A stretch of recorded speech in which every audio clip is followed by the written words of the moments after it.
Bayangkan jika cerita-cerita yang dulu kita yakini sebagai cerita rakyat ternyata benar adanya. Kisah sosok makhluk liar misterius dari hutan yang memakan segalanya diyakini sebagai cerita rakyat. Tetapi ketika para arkeolog menggali kerangka kerabat manusia berusia 12.000 tahun yang sesuai dengan deskripsi, bagian menarik dari sejarah kita terungkap. Sebuah legenda kuno dari Pulau Flores, Indonesia, berbicara tentang makhluk liar misterius bernama Ebu Gogo. Menurut cerita rakyat, orang-orang kecil berbulu seperti dia pernah menjelajahi hutan tropis bersama manusia modern, memakan tanaman, dan kadang-kadang memakan daging. Legenda tentang makhluk ini dituturkan dalam bahasa Nage. Karena tidak ditulis, sulit untuk membedakan berapa umur legenda Ebu Gogo.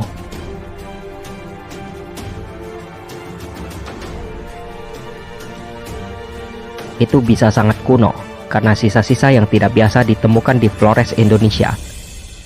Sementara dunia akademis berdebat tentang tanggal, perilaku, dan migrasi spesies yang mereka sebut Homo floresiensis, makhluk-makhluk ini mungkin telah menjadi inspirasi di balik legenda Ebu Gogo. Ebu Gogo adalah makhluk seperti manusia yang memiliki bentuk mirip peri.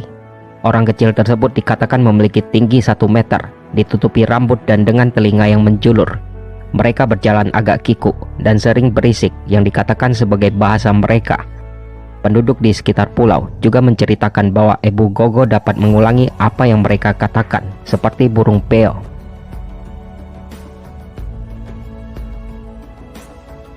Orang Nage di Flores menggambarkan Ebu Gogo sebagai makhluk yang mampu berjalan dan berlari dengan sangat cepat.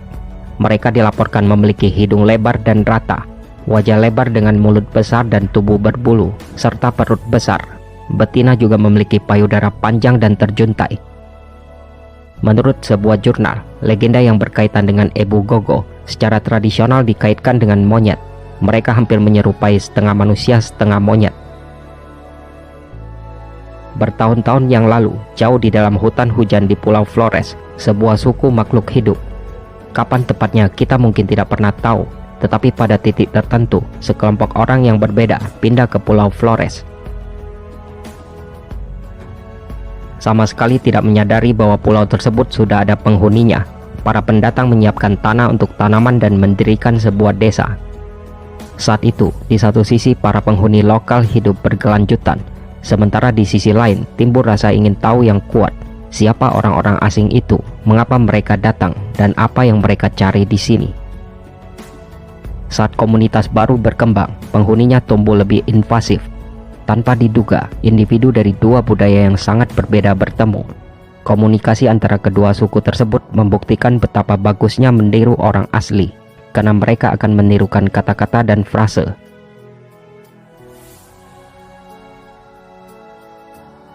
Kita tidak dapat mengetahui bagaimana yang satu mempengaruhi yang lain, atau jika tidak, mengetahui bahwa para pemukim yang datang entah bagaimana telah membuat struktur di belakang keberadaan penghuni asli menjadi tidak seimbang.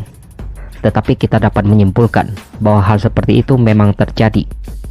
Di antara suku asli, seorang tetua atau kakek nenek membuat keputusan yang mengubah setiap kehidupan di Pulau Flores. Muncul dari goa yang tersembunyi dengan baik di hutan, tetua itu mengumpulkan suku mereka. Setelah bertahun-tahun mengamati dan bergaul, bahkan merayakan dengan para pemukim pendatang, mereka tahu kemana harus pergi dan apa yang harus didapat. Dalam langkah berani, suku asli tersebut menyerang tanaman penduduk desa.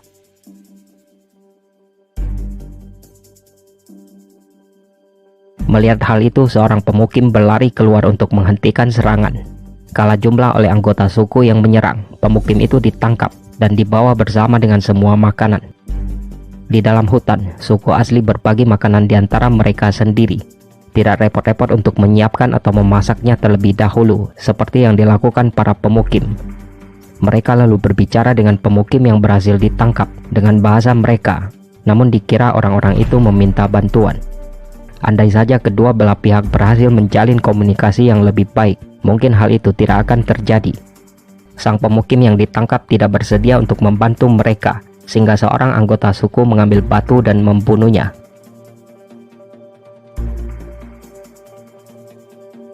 Jadi sejak saat itu, selamanya penduduk asli dan khususnya suku mereka sendiri dicap sebagai Ebu Gogo, yang berarti kakek nenek yang memakan apa saja.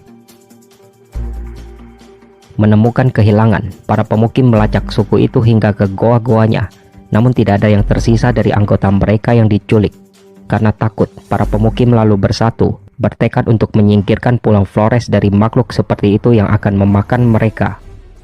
Para pemukim lalu memikat Ebu Gogo dengan alang-alang, menawarkan pada mereka yang dimaksudkan untuk dijadikan pakaian. Setelah itu mereka mengikuti Ebu Gogo mendaki pegunungan berhutan yang curam dan menyaksikan Ebu Gogo memasuki sebuah goa besar. Di dalamnya para pemukim bisa mendengar suara yang menunjukkan bahwa itu adalah ruang pertemuan mereka. Bersemangat untuk menyingkirkan Ebu Gogo, para pemukim lalu menyalakan api untuk membakar alang-alang yang dibawa Ebu Gogo ke dalam goa. Kemudian mereka mengepung pintu masuk, memastikan bahwa tidak ada satupun Ebu Gogo yang bisa lolos dari hukuman berapi-api tersebut. Namun tidak diketahui pada saat itu bahwa lubang lain yang jauh lebih kecil ada di belakang goa. Diyakini bahwa hanya 2 anggota Ebu Gogo yang melarikan diri, tapi itu tetap tidak terbukti, dan karena Ebu Gogo tidak pernah terlihat lagi, hanya sedikit yang mau memastikan kebenarannya.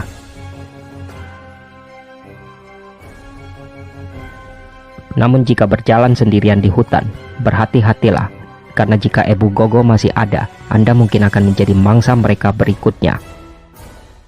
Ada juga legenda tentang Ebu Gogo yang menculik anak-anak manusia dengan harapan bisa belajar memasaknya. Namun di dalam dongeng, anak-anak selalu dengan mudah mengecoh Ebu Gogo.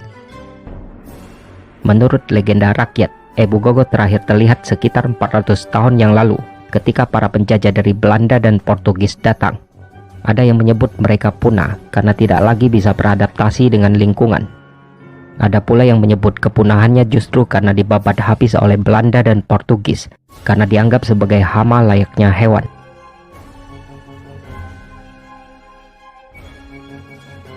Di era modern ini, cerita rakyat itu masih diturunkan hingga sekarang.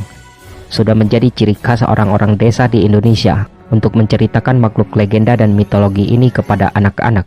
Tujuannya untuk menakut-nakuti mereka sehingga tidak menjadi anak nakal. Nampaknya budaya rakyat Flores menceritakan kisah Ebu Gogo pun masih dipertahankan. Namun terlepas dari cerita rakyat tersebut, ada spekulasi bahwa kehadiran Ebu Gogo adalah benar adanya. Hal ini dikaitkan dengan penemuan mengejutkan yang dilaporkan dari tanah Flores pada 2004 silam. Kalangan masyarakat sains di dunia dihebohkan dengan penemuan fosil manusia kerdil di salah satu goa batu kapur bernama Liang Bua, Kabupaten Manggarai, Flores, Nusa Tenggara Timur.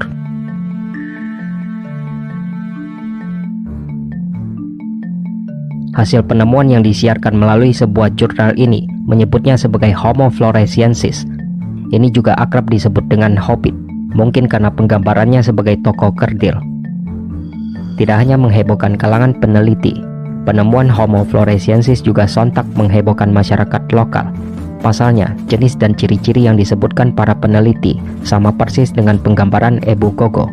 Hanya saja, deskripsi unik tentang payudara menjuntai dari Ebu Gogo adalah salah satu hal yang tidak bisa diukur dari bukti penemuan. Sedangkan ciri fisik lainnya baik dari kisah legenda maupun hasil dari situs penemuan memperlihatkan kolerasi yang erat. Meski begitu, hubungan atau kaitan antara legenda dan hasil penemuan sangatlah lemah. Pasalnya Ebu Gogo lebih terkenal bagi rakyat di Flores. Mereka tinggal lebih dari 100 km dari situs penemuan di Liang Bua. Selain itu, jarak usia keduanya juga sangat jauh. Ebu Gogo diketahui baru punah saat Belanda dan Portugis datang ke Nusantara. Sementara Homo floresiensis hidup jauh lebih lama, yaitu sekitar 12.000 tahun yang lalu.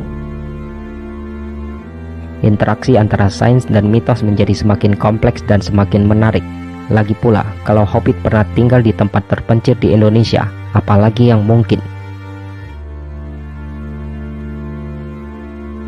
Meskipun demikian, legenda Ebu Gogo akan terus membingungkan para antropolog dan kelompok etnis lokal. Jika Anda pernah menyaksikan makhluk mirip nenek memakan tanaman di halaman belakang rumah Anda mungkin baru saja menemukan salah satu makhluk paling langka dan misterius di planet ini, atau seorang wanita tua yang gila. Ada yang menyebutnya bahwa itu adalah makhluk legenda, namun tidak sedikit yang sepakat menyebutnya makhluk mitologi.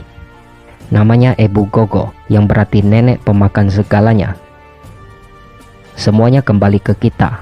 Apakah percaya atau tidak, Ebu Gogo adalah wujud Homo floresiensis, wujud nenek moyang dari manusia modern seperti kita sekarang.